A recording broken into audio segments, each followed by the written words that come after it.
Hello everyone, Care Bear here to share with you a few finished objects for the month of April. It's 2026 and I'm busy knitting for upcoming birthdays and even for the holidays. And I know some might be thinking, what? But when you have a number of little ones in your world and when you make for both of those occasions, that can be a lot of knitting. So I start ahead of time and I have a lot of fun doing it. So we have a number of toddlers in our world, and one of our toddlers is a loves superheroes.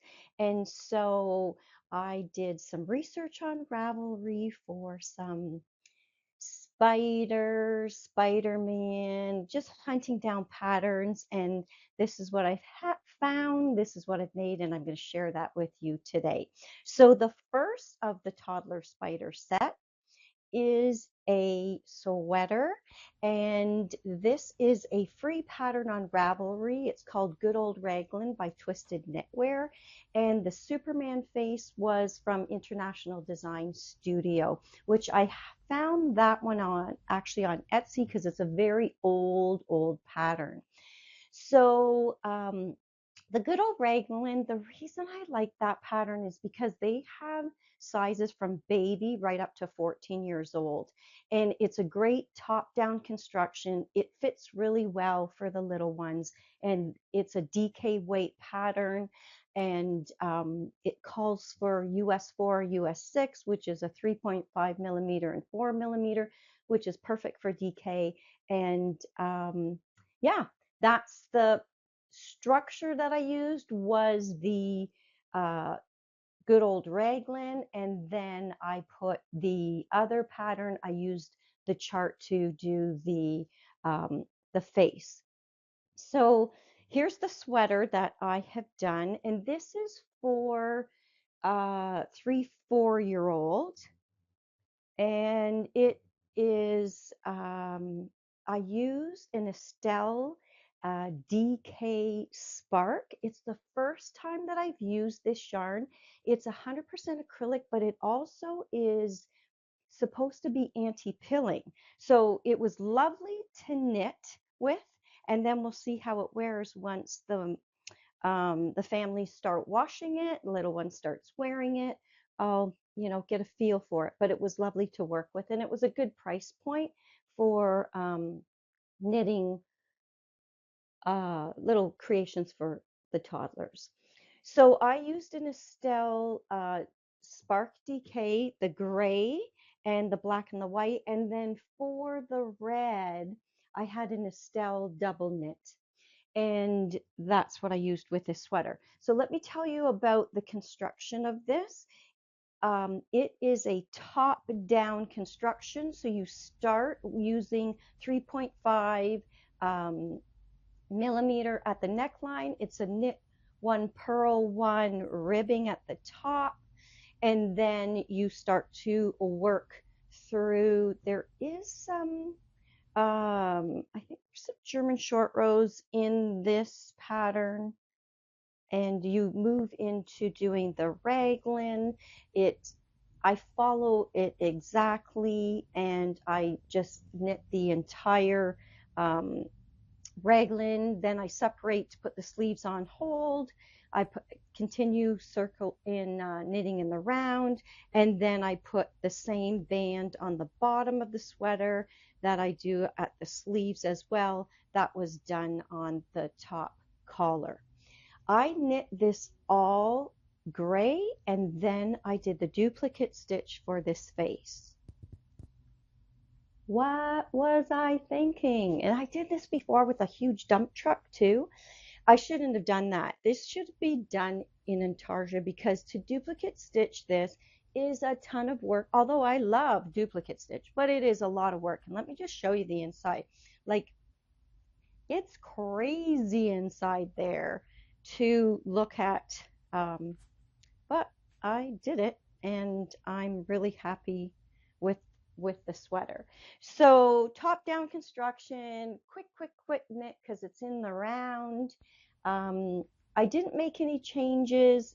The only thing I would say, if I did this Spider-Man face again, I would definitely do intarsia knitting.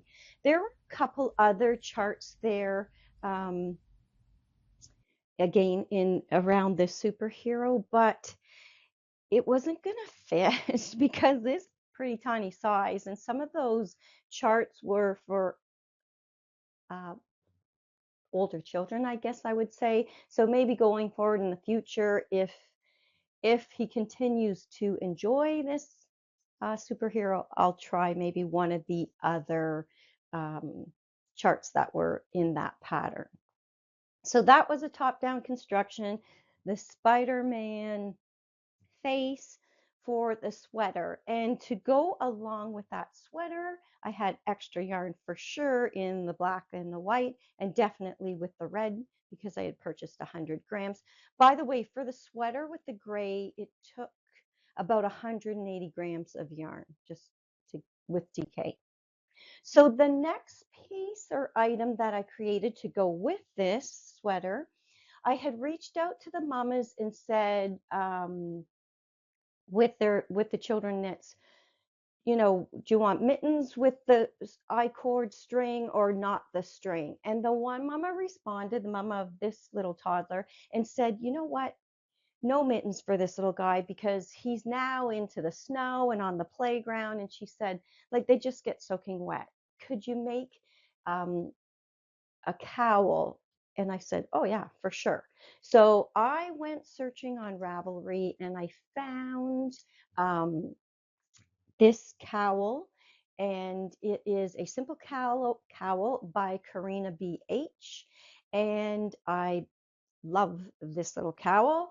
I thought, okay, that's the one that I'm going to make rather than mittens. The cowl called for DK weight yarn. They use a 3 millimeter on the collar at the top and at the bottom of the cowl to finish in the ribbing at the top, and then in the garter stitch at the bottom, and then a 4 millimeter for the body, or a US 2.5 and a US 6. So that's what I ended up doing. This pattern has, I think it had a couple sizes, and I made the size for a 4 to 8 year old.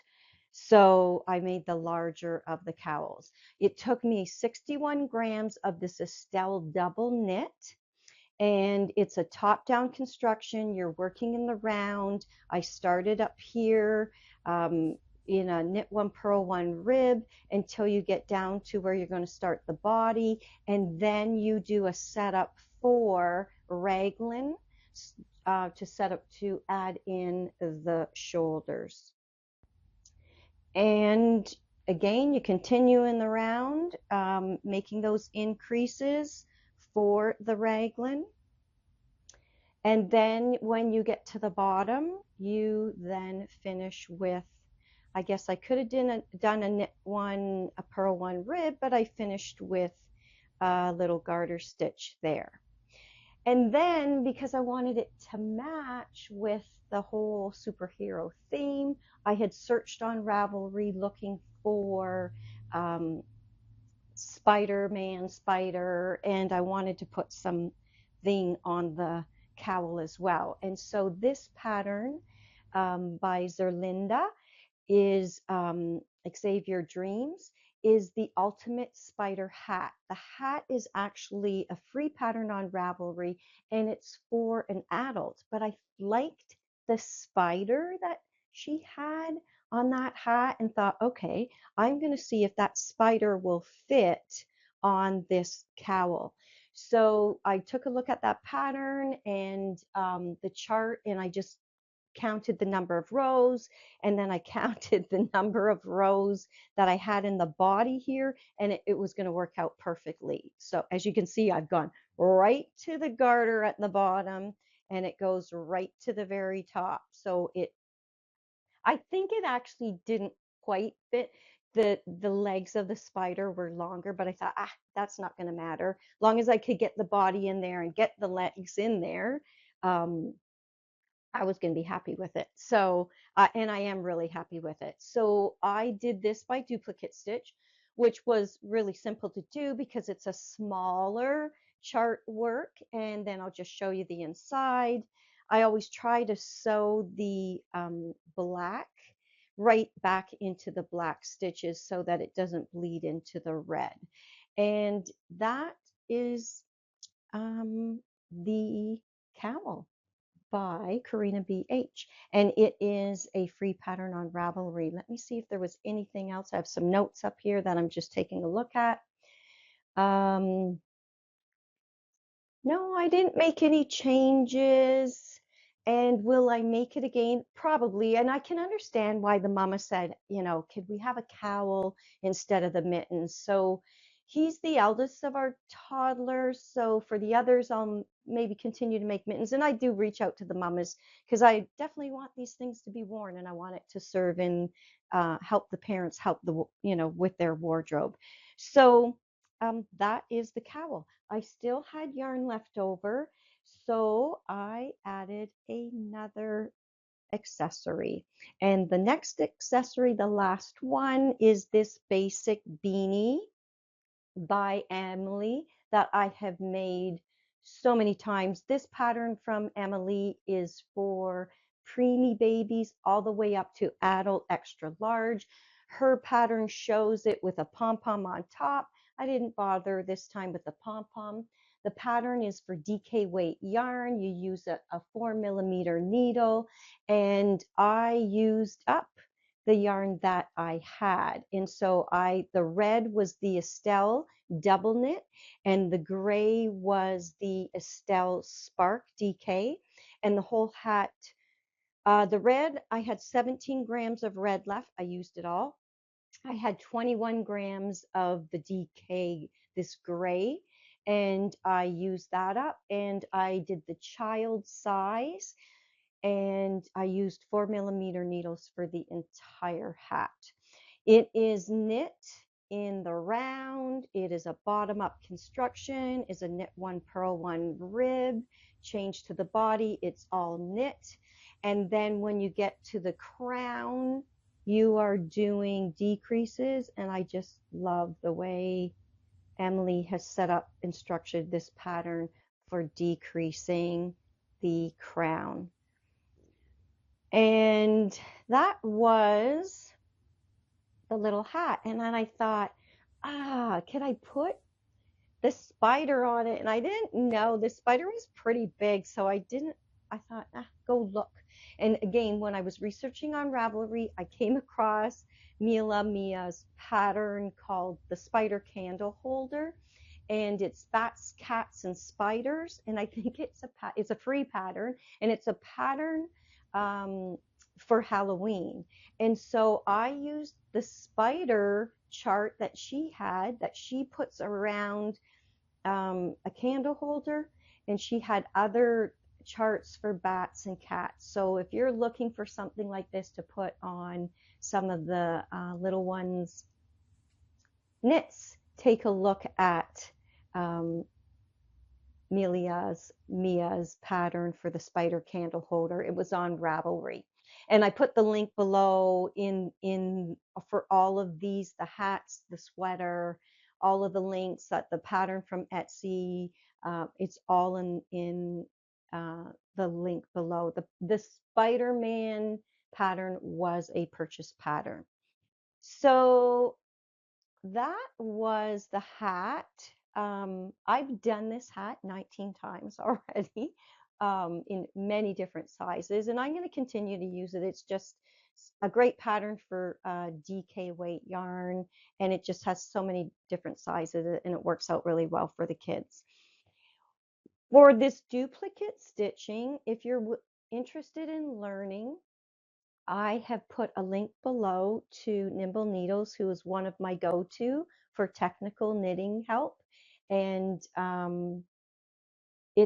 I like his video. It's really good. I had actually learned this technique when I was knitting the Rabbit Mittens by Arnie and Carlos, because they do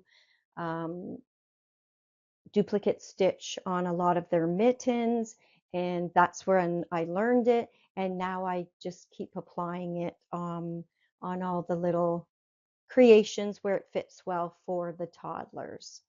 So those are the three finished knits for April: the hat, the cowl, and the face of the superhero. It's going to be a great gift that I will be sharing with one of our little ones in the fall. So if you're looking to knit for little ones, you're looking for some superhero motifs, take a look on Etsy, take a look on Ravelry. There are some there that you might want to check out. Thanks for listening.